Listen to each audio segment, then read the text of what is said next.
হরে কৃষ্ণ মিত্ররা, আজকে আমরা দর্শন করব শনি সিংনাপুর, যেটি পুনের একটি গ্রামে অবস্থিত।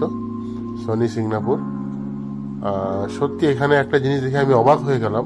এইখানে শনি মহারাজের এত মহিমা রয়েছে যে এই গ্রামে কারো কোনো ঘরের মধ্যে দরজা নেই, দরজা ও জানালা কোনোটাই নেই, কারণ এখানে শনি মহারাজের এত প্রভাব রয়েছে। এখানে কেউ কোনো চোর চুরি করার সাহস পায় না। জয় শনি মহারাজের জয়।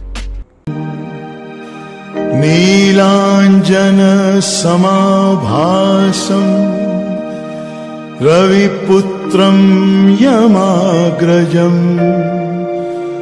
छाया